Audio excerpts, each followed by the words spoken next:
Welcome to this journey through one of the most disturbing cases recorded in the history of Georgia.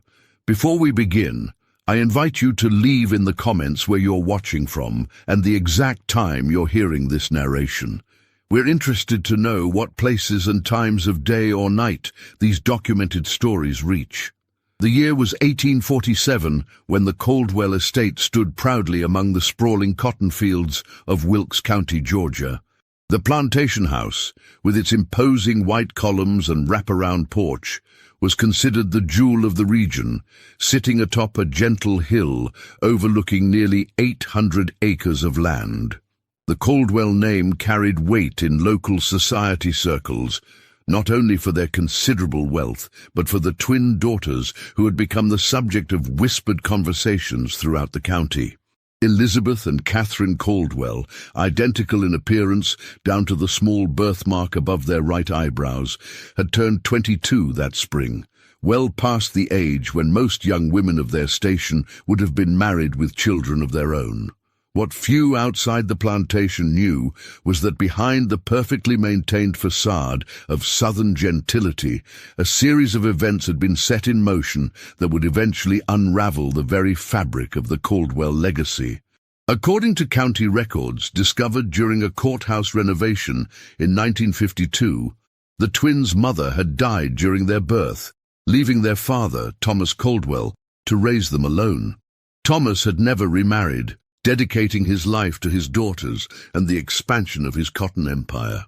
The first indication that something was amiss at the Caldwell plantation came in the form of a letter written by the family's longtime housekeeper, Margaret Sullivan, to her sister in Savannah.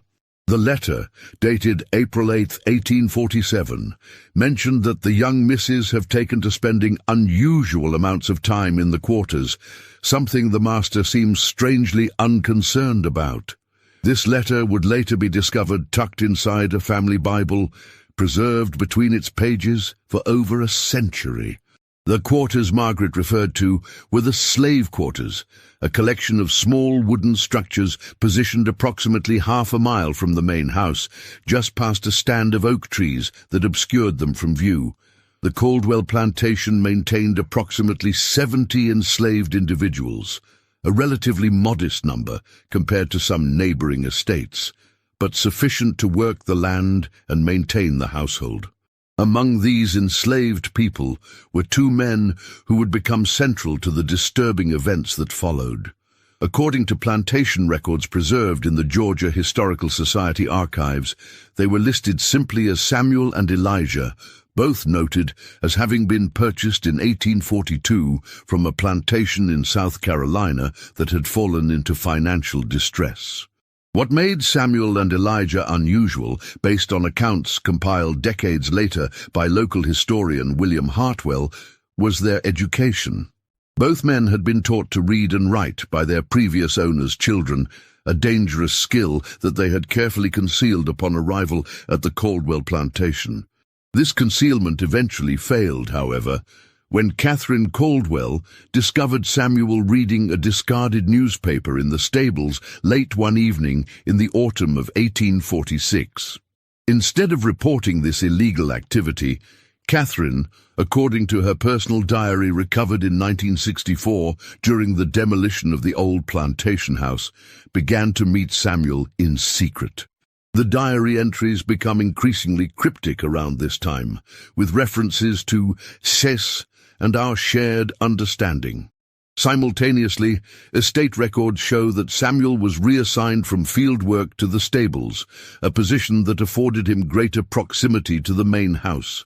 What historical records do not clarify, but what local oral tradition suggests, is that Elizabeth had similarly formed a connection with Elijah, who worked primarily in the maintenance of the plantation's extensive gardens. The symmetry of these relationships, twin sisters forming forbidden bonds with two enslaved men, creates an unsettling pattern that would later be described by one local newspaper as a peculiar mirroring of forbidden affections. The winter of 1846 to 1847 was unusually harsh in Georgia, with freezing temperatures that damaged cotton stores and created a sense of isolation as roads became difficult to traverse. It was during these cold, isolated months that the relationships apparently deepened. A letter from Thomas Caldwell to his brother in Charleston, dated January 23, 1847, mentions his concern about a strange melancholy that has overtaken Elizabeth, while Catherine seems almost feverishly animated. I fear the isolation of this winter has affected their temperaments in opposite ways.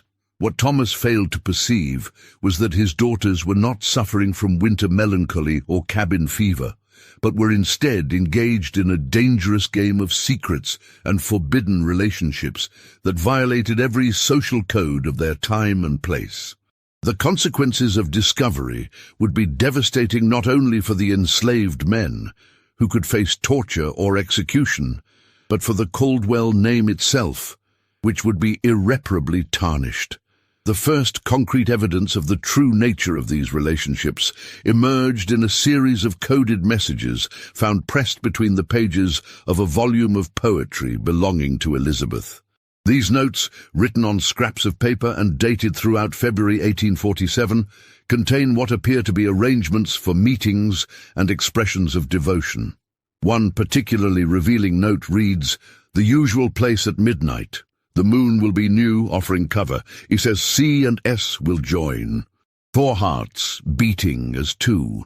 This suggestion that the twins were not only aware of each other's forbidden relationships, but were actively coordinating their clandestine meetings adds a layer of conspiracy to the unfolding narrative. Rather than acting independently, the sisters appeared to be operating in concert, their identical appearances perhaps even being used to confuse and misdirect any suspicion. The turning point came on March 15, 1847, when Thomas Caldwell announced at dinner that he had arranged marriages for both his daughters to the sons of prominent plantation owners in neighboring counties. According to the diary of Catherine, this announcement was met with outward composure, though beneath my smile, my heart turned to stone. Elizabeth's reaction is not recorded, but subsequent events suggest she shared her sister's opposition to their father's plans. 3 days after this announcement, in the early hours of March 18th, something happened that would forever change the course of the Caldwell family history. The plantation's overseer, James Whittaker, was awakened by what he described in a later deposition as a commotion unlike any I had heard before. Investigating, he discovered a small fire had been set in one of the storage buildings near the slave quarters. While the fire itself was quickly contained and caused minimal damage, the ensuing confusion revealed a more significant problem. Samuel, Elijah, and the Caldwell twins were nowhere to be found. A search was immediately organized, with neighboring plantations alerted and search parties dispatched along every road and trail leading from the Caldwell property. The initial assumption, recorded in Whittaker's journal, was that the enslaved men had escaped and, in an act of unfathomable boldness, had abducted the Caldwell daughters. A substantial reward was offered for their capture, and the situation quickly escalated into one of the largest manhunts in county history. Thomas Caldwell, according to accounts from those present, became a man possessed, barely eating or sleeping as the search continued. What the search parties did not know, and what would not be discovered until much later, was that the fire had been deliberately set by Elizabeth as a distraction. This detail would emerge in 1868 when a former house servant named Ruth provided testimony to a northern journalist documenting stories of the antebellum South. According to Ruth, Elizabeth had confided in her hours before the fire, instructing her to remain silent about what she knew. The search continued for weeks, expanding into neighboring counties and eventually across state lines. Meanwhile, Thomas Caldwell's health rapidly deteriorated. Plantation records show that by April he had taken to his bed, attended only by his longtime house servant and a physician from Augusta who was called to the plantation twice during this period. Then on May 2, 1847, a letter arrived at the Caldwell Plantation. The contents of this letter have never been fully disclosed in any public record, but its effect was immediately apparent. Thomas Caldwell, upon reading it, suffered what his physician described as a paroxysm of rage, followed by a collapse from which he did not recover. He died 3 days later, the cause listed simply as apoplexy, a common term at the time for what we now recognize as a stroke. Following Thomas's death, control of the plantation passed to his brother, Edward Caldwell, who traveled from Charleston to assume management of the estate. It was during Edward's methodical review of the plantation's affairs that a startling discovery was made in Thomas's private study, a small wooden box containing what appeared to be marriage certificates. These documents, crudely drawn but bearing signatures, purported to record the marriage of Elizabeth Caldwell to Elijah and Catherine Caldwell to Samuel on the night of March 17, 1847. The certificates were accompanied by a letter, apparently written by Catherine, explaining that the twins had fallen in love with the two men and, knowing their father would never approve, had devised a plan to escape together. The letter described how they had been secretly planning for months, saving small items, preparing for a journey north to states where they might live, if not openly, then at least without the immediate threat of capture and separation. Most disturbing to Edward, however, was the revelation that his nieces had not been abducted, but had gone willingly, choosing to abandon their privileged positions, their family name, and their entire social world for what Catherine described as the only true happiness we have ever known. The letter concluded with a request that their father try to understand and forgive them, though they recognized the unlikelihood of either.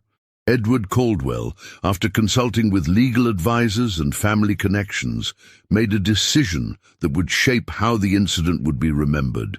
He buried the evidence. The certificates and letter were returned to the box and sealed away. Publicly, he maintained the story that his nieces had been abducted, possibly murdered, by escaped slaves. The search continued, now focused on recovering bodies rather than living persons. This official narrative persisted for nearly 2 decades, until a development in 1865 changed everything. Following the Civil War and the emancipation of enslaved people throughout the South, a woman arrived at what remained of the Caldwell Plantation, now reduced to less than half its former size and struggling to adapt to the new economic reality. The woman identified herself as Margaret Johnson, but her resemblance to the long-missing Caldwell twins was unmistakable.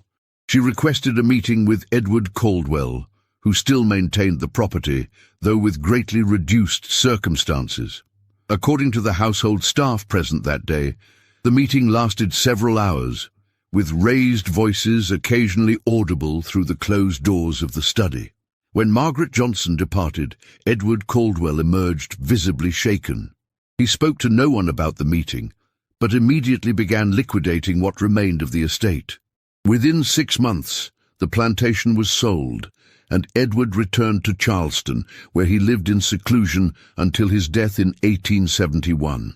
The true nature of the meeting remained unknown until 1958, when a collection of letters was donated to the Georgia Historical Society by Edward's granddaughter. Among these was a detailed account of the meeting, written by Edward to his wife the day after it occurred. According to Edward's letter, Margaret Johnson was indeed Catherine Caldwell, now using the surname of her husband Samuel, who had taken the name Samuel Johnson after their escape. Catherine revealed that she, Elizabeth, Elijah, and Samuel had managed to reach Philadelphia, where they lived in a community of free blacks and abolitionists who helped them establish new identities.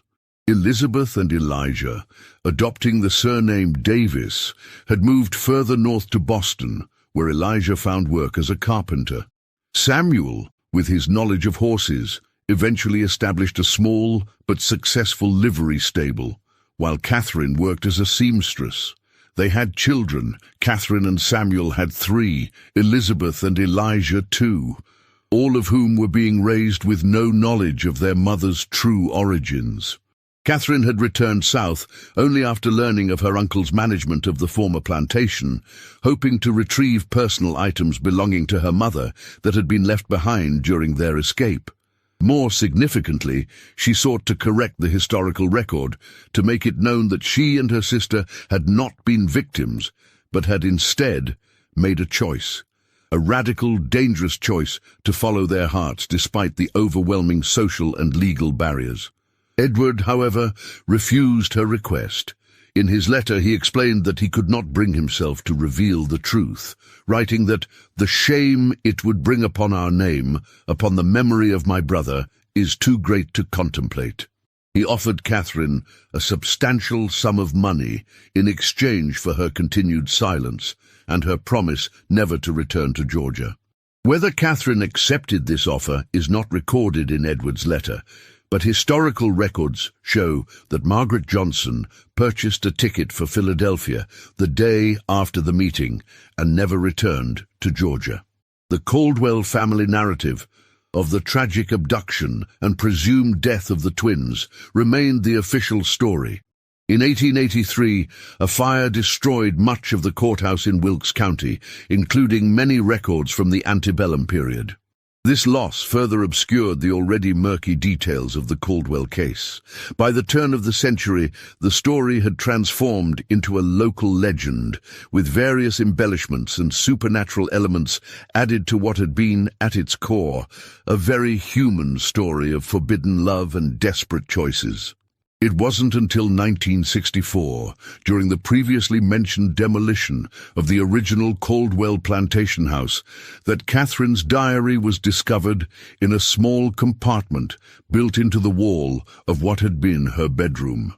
This diary, covering the period from January 1846 to March 1847, provided the first contemporaneous account of the events from one of the participants. The diary revealed a complex picture of the relationships between the twins and the enslaved men. Catherine wrote of her initial shock at discovering Samuel's literacy, followed by curiosity, then genuine intellectual connection, and eventually love. She described conversations about philosophy, religion, and freedom that transformed her understanding of the world and her place in it. Particularly poignant were her descriptions of the moral crisis she experienced as she came to recognize the fundamental humanity of a man whom society had taught her to view as property. "I have been blind," she wrote on November 12, 1846, "not only to the suffering around me, but to the very nature of what it means to be human. Has opened my eyes, and now I cannot close them again, though the light sometimes pains me." The diary also confirmed the twins' mutual awareness and support of each other's relationships. Catherine described late-night conversations with Elizabeth, their shared fears and hopes, and their gradually evolving plan to escape. The final entry, dated March 16, 1847, reads simply, "Tomorrow, we leave everything we have known for an uncertain future. We may find freedom or death, but either is preferable to living a lie." The discovery of the diary prompted renewed interest in the case among historians specializing in the antebellum South. Research conducted throughout the 1960s uncovered additional pieces of the puzzle, including shipping records showing passage booked for 4 individuals from Savannah to Philadelphia in late March 1847 under the names Johnson and Davis. Census records from Philadelphia in 1850 confirmed the presence of Samuel and Catherine Johnson, listed as mulatto, living in a predominantly black neighborhood with 2 children. Similarly, Boston records showed an Elijah and Elizabeth Davis with 1 child, also identified as mulatto. Perhaps the most remarkable discovery came in 1968, when a descendant of Elizabeth and Elijah Davis contacted researchers after learning of the renewed interest in the case. This descendant, a professor at a New England university, possessed a collection of letters exchanged between the twins throughout the 1850s and 60s. These letters painted a picture of two women who, despite the enormous sacrifices they had made, found fulfillment in their chosen lives. They wrote of their children, their work, their continuing education, and their involvement in abolitionist causes. They also expressed ongoing concern about discovery, particularly after the passage of the Fugitive Slave Act in 1850, which increased the danger for everyone involved. The most revealing letter, dated July 4th, 1865, shortly after the end of the Civil War, captured Catherine's reflection on their journey. Today marks not only the independence of this nation, but at long last, our own true freedom. For 18 years we have lived in shadows, always looking over our shoulders. Now, though many challenges remain, we may finally step into the light. Yet I find myself thinking of Father, wondering if, in some way, he might finally understand the choice we made. I like to believe that, freed from the constraints of the world that shaped him, he might. By 1969, enough evidence had been gathered to substantially revise the historical understanding of what had come to be known as the Caldwell twins incident. What had long been characterized as an abduction and presumed murder was revealed to be something far more complex, a deliberate rejection of the social order by two young women who chose love and moral principle over family, privilege, and safety. The descendants of the Caldwell twins, now scattered across the northern United States, have generally chosen to maintain their privacy, with only a few agreeing to limited interviews with historians. These interviews, conducted primarily in the 1970s, revealed families who had grown up with carefully edited versions of their ancestry, typically told that their great-grandmothers were northern women who had married men of mixed-race heritage. The full truth, that these women were the daughters of a Georgia plantation owner who had fallen in love with enslaved men on their father's plantation, staged their own abduction, and fled north to build new lives, was often not revealed until adulthood, if at all. Some descendants expressed pride in their ancestors' courage, while others struggled with the complex moral implications of a family history intertwined with both slave ownership and resistance to slavery. The former Caldwell plantation has since been subdivided and developed, with little remaining to mark the location of the events described. A small historical marker, erected in 1972 at the intersection nearest to where the main house once stood, makes only a brief reference to the historically significant Caldwell family plantation, with no mention of the twins or their extraordinary story.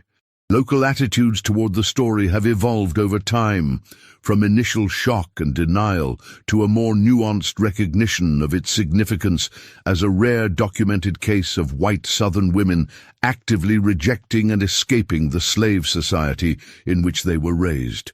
Academic interest in the case has grown, particularly among scholars studying resistance to slavery and interracial relationships in the antebellum period. What remains most compelling about the Caldwell twins' story is how it challenges simplified narratives about the antebellum South. It reveals the potential for individual moral awakening, even among those who benefited most from the existing social order. It demonstrates how personal connections could sometimes transcend the rigid boundaries of race and status, even as it reminds us how exceptional and dangerous such transgressions were. In Catherine's diary, she wrote, "We did not choose to be born into this world of masters and slaves, but we can choose whether to accept it." In making their choice, the Caldwell twins left behind a legacy that continues to resonate, a testament to the possibility that even in the darkest corners of human history, individuals might find the courage to follow their conscience, whatever the cost. Perhaps the most haunting aspect of the story is the silence that followed, how effectively the truth was buried, how completely the narrative was controlled by those who remained behind. It serves as a reminder of how many similar stories may have been lost to history, leaving us to wonder how many other acts of resistance, large and small, have gone unrecorded and unremembered. In the end, what we know of Elizabeth and Catherine Caldwell, of Samuel and Elijah, comes to us only in fragments. Diary pages, letters, official records that tell us when they were born, but not how they lived. Census entries that confirmed their existence, but tell us nothing of their dreams. We are left to imagine the courage it took to step into the night, leaving behind everything familiar for the promise of something true. The plantation house where they grew up is gone now. The fields where Samuel and Elijah labored have been transformed by time and development. All that remains is the story itself, preserved not in monuments or markers, but in archives and family memories. A whisper from the past that continues to ask uncomfortable questions of the present. As for the wooden box containing those crude marriage certificates, the physical evidence of that Forbidden Pact made on a March night in 1847, its whereabouts remain unknown. Some historians believe Edward Caldwell destroyed it before his death, unable to reconcile himself to its implications. Others suggest it may still exist, hidden away in some forgotten collection, waiting to be discovered once again, much like the truth it contains. The search for that truth continues, not just for historians, but for all who seek to understand the complexities of our shared past. In that search, the story of the Caldwell twins stands as a reminder that history is not just a record of laws and wars and great men's deeds, but also of individual hearts and minds, of small acts of courage that sometimes change everything. In 1966, a remarkable document surfaced during an estate sale in Philadelphia. A small, leather-bound journal, water-damaged but largely legible, was discovered inside a false-bottomed drawer of an antique writing desk. The journal belonged to Samuel Johnson, formerly Samuel of the Caldwell Plantation, and contained entries spanning from 1848 to 1859.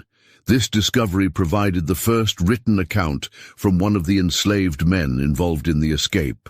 Samuel's journal revealed details previously unknown about the escape plan and its execution. He wrote of the meticulous preparation, how over months they had gathered supplies, studied maps, and memorized the routes of the Underground Railroad. Most strikingly, he described their journey north, a harrowing 6-week ordeal of traveling by night, hiding during daylight hours, and relying on a network of sympathetic individuals who risked their own safety to assist them. One entry, dated April 2, 1847, described a particularly tense moment. Today, we nearly encountered disaster. A patrol stopped the wagon transporting us, hidden beneath sacks of grain. Elizabeth, despite her terror, spoke with such conviction to the patrolman, claiming to be traveling to visit relatives in the next county. Her voice never wavered, though I could feel Catherine trembling beside me in our hiding place. When the patrol finally moved on, we dared not breathe for what seemed like hours. Samuel's journal also offered insights into the complex emotions he experienced during and after the escape.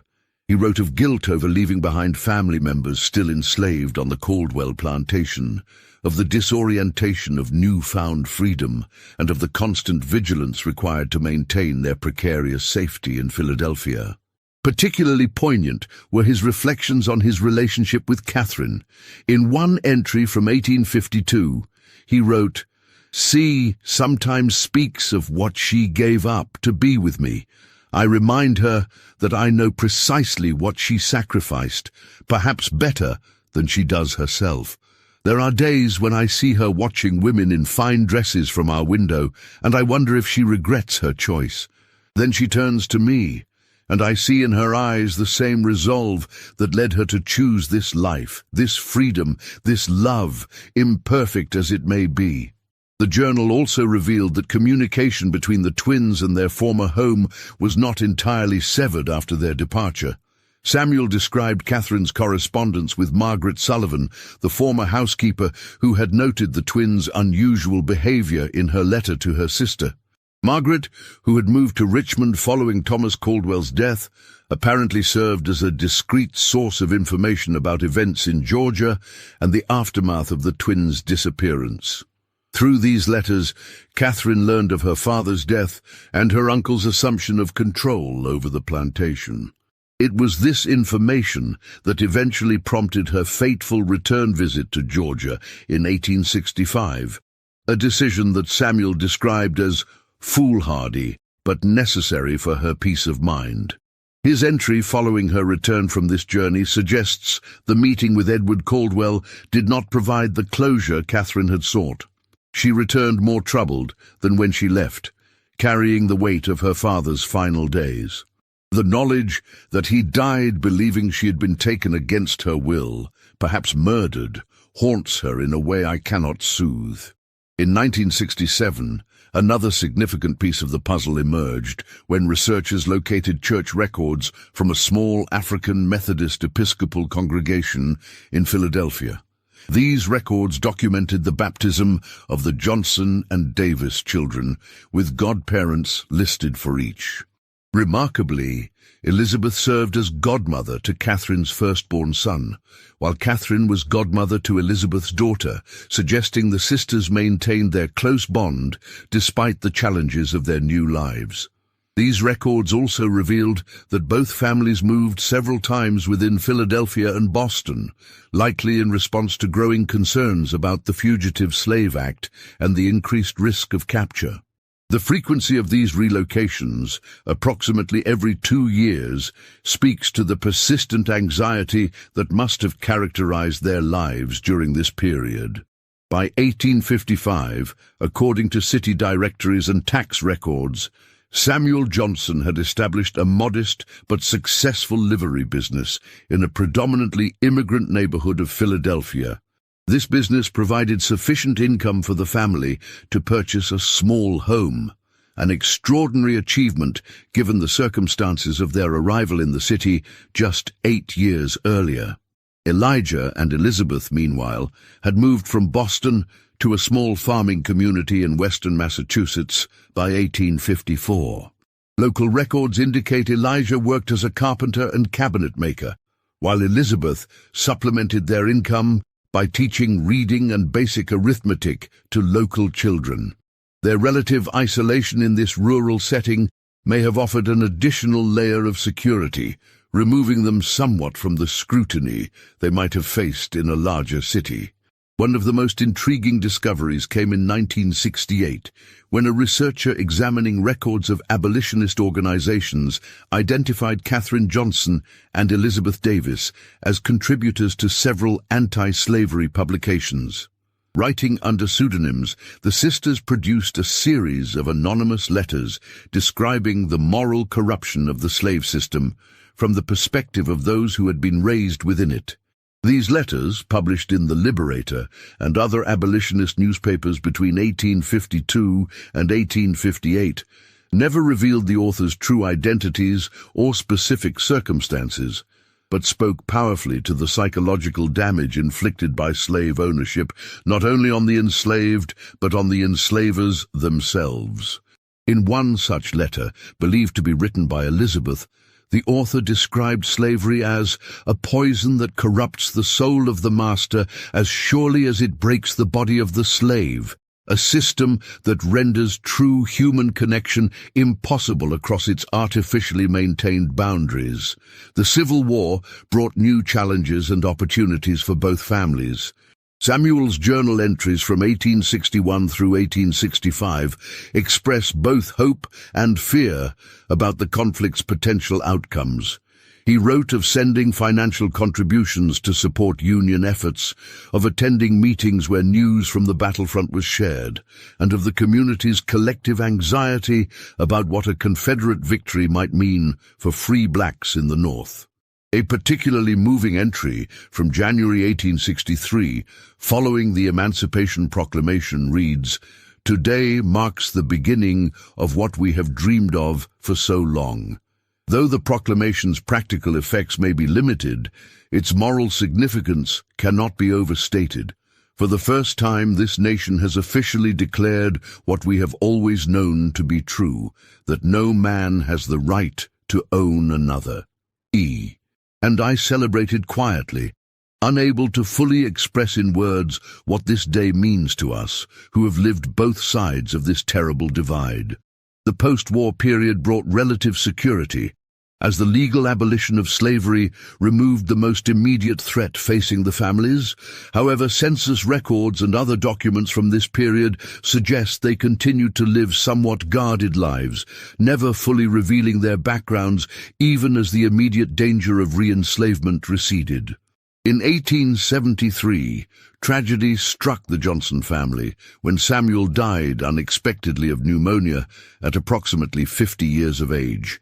His death certificate, located in Philadelphia City Records, lists his occupation as business owner and his race as colored, with no indication of his extraordinary life journey. Catherine never remarried. City directories show she continued to operate the livery business with the help of her eldest son until 1881, when she sold the business and moved to the home of her daughter in upstate New York. She died there in 1890 at approximately 65 years of age. Elizabeth outlived her sister by nearly a decade, passing away in 1900 at her farm in Massachusetts, surrounded by children and grandchildren. According to family letters shared by descendants, in her final years she occasionally shared stories of her youth in Georgia, though always carefully edited to omit the more dangerous aspects of her escape and new identity. One of the most remarkable documents to emerge from this research was a letter Elizabeth wrote to her granddaughter on the occasion of the young woman's 18th birthday in 1895. In this letter, preserved by family members and eventually donated to the Massachusetts Historical Society, Elizabeth offered life advice drawn from her extraordinary experiences, though still without revealing their full extent. "My dearest girl, as you stand at the threshold of womanhood, I wish to impart to you the most valuable lesson my long life has taught me, that courage is not the absence of fear, but the determination to act in spite of it. There will come moments in your life when you must choose between what is expected and what is right, between the comfortable path and the true one. In those moments, remember that the most difficult choice often leads to the greatest freedom. I have known both captivity and liberty in this life, though perhaps not in the ways you might imagine, and I can tell you without hesitation that no comfort or luxury is worth the price of a compromised soul. The historical record remains frustratingly incomplete regarding many aspects of the Caldwell twins' story. No photographs of the sisters have ever been located, though a daguerreotype believed to show Samuel and Catherine's oldest son, taken in Philadelphia around 1870, resides in the collection of the Georgia Historical Society. The young man bears a striking resemblance to descriptions of Thomas Caldwell from contemporary accounts, a genetic echo of the complex family history. In 1969, an archaeological excavation at the former site of the Caldwell Plantation uncovered the foundations of the slave quarters and recovered several artifacts, including a small carved wooden bird that, according to Catherine's diary, was a gift from Samuel. This tangible connection to their relationship now sits in a museum collection, a silent witness to a love that defied the boundaries of its time. The story of the Caldwell twins has inspired numerous academic papers, several historical novels, and at least one stage play. Yet it remains relatively unknown outside academic circles, perhaps because it complicates comfortable narratives about the antebellum South, challenging both Southern mythologies of benevolent plantation life and Northern assumptions about clear moral boundaries between the regions. What makes the Caldwell case unique is not that it represents an example of interracial relationships in the antebellum South. Such relationships were far more common than officially acknowledged, though usually involving white men and enslaved women, often in contexts of exploitation rather than mutual choice. Rather, its significance lies in the documentation of white Southern women who not only formed romantic attachments to enslaved men, but acted on those feelings in the most radical way possible, by rejecting their privileged positions and fleeing with their chosen partners. In 1968, during an interview conducted as part of an oral history project, a great-granddaughter of Elizabeth and Elijah Davis reflected on her family's legacy. "When I think about what they risked, not just their comfort or status, but potentially their lives, for love and for what they believed was right, it humbles me. They had the courage to look at the world they were born into and say, no, this is wrong, and I will not be part of it, even when that decision cost them nearly everything. That's a kind of moral courage that's rare in any era. The Caldwell twins' story exists now in that liminal space between documented history and legend. The core facts: that Elizabeth and Catherine Caldwell disappeared from their father's plantation in March 1847, along with 2 enslaved men, that they resurfaced in the North with new identities and families, that Catherine briefly returned to Georgia after the Civil War, are supported by substantial documentary evidence. Yet many details remain elusive, existing only in fragments of diaries, in letters with missing pages, in fading memories passed down through generations.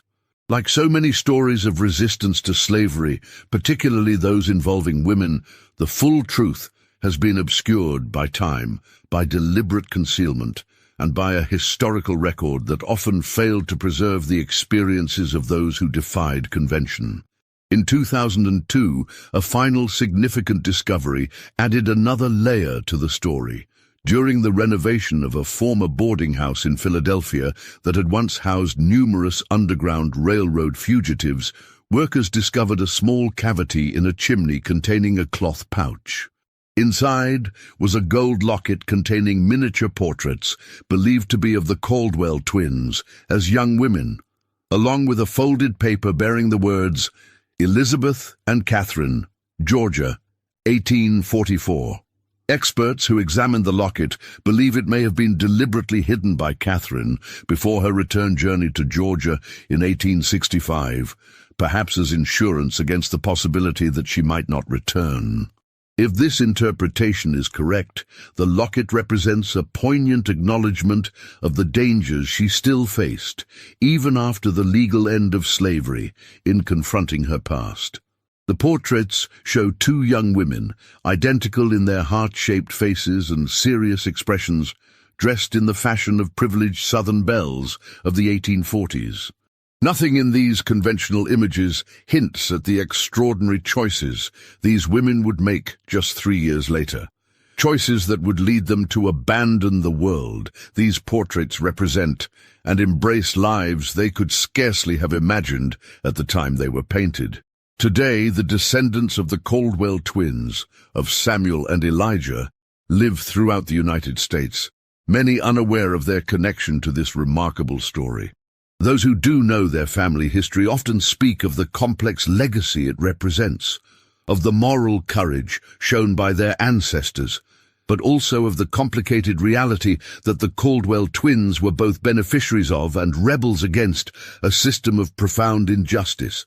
The former Caldwell plantation land has been transformed by time and development, with suburban homes now standing where cotton once grew. The small historical marker, weathered by decades of sun and rain, offers no hint of the human drama that unfolded there. Visitors to the area would never know that this unremarkable intersection was once the setting for an extraordinary act of defiance against the most fundamental social institution of its time. Perhaps that invisibility is fitting. The story of the Caldwell twins is, at its heart, about the invisible threads that connect human beings across artificially imposed boundaries, about the quiet rebellions that often go unrecorded, about the courage to imagine a different kind of life than the one society has prescribed. In her final diary entry before her escape, Catherine Caldwell wrote, "Tomorrow we step into darkness, not knowing if we will find light on the other side. But even the darkness of uncertainty is preferable to the false brightness of a life built on others' suffering. Whatever comes, we have chosen our path freely, perhaps the first truly free choice of our lives. That choice made on a March night in 1847 by two privileged young women and two enslaved men, continues to echo through time, a testament to the power of individual conscience in the face of overwhelming social pressure, and to the human capacity for moral awakening even in the most unlikely circumstances. The sound of that echo grows fainter with each passing year, as those who remember the story firsthand pass away, as documents yellow and crumble, as the physical traces of the Caldwell plantation dissolve into the Georgia soil. Yet it persists, a whisper from the past that still has the power to disturb and inspire, challenging us to examine our own lives, our own moral compromises, our own courage or lack thereof in the face of injustice. In that sense, perhaps, the story of the Caldwell twins is not really about the past at all, but about the present and the future, about the choices we make, the boundaries we accept or reject, and the kind of world we choose to build or maintain. Their legacy lives not in monuments or markers, but in the ongoing human struggle to recognize and honor the humanity in ourselves and others, whatever the cost. And so the story ends where it began, with four young people stepping into the darkness of a Georgia night, leaving behind everything familiar for the uncertain promise of freedom. We know now that they found their way to that freedom, imperfect though it was. What we can never fully know is the courage it took to take that first step, to turn their backs on the only world they had ever known, to choose an uncertain future over a compromised present. In that moment of choice lies the heart of their story, a moment that continues to resonate across time, inviting us to consider what we might be willing to risk for love, for justice, for the chance to live according to our deepest values rather than the expectations of others. It is a question without a simple answer, but one worth asking again and again as we make our own ways through the darkness, seeking light.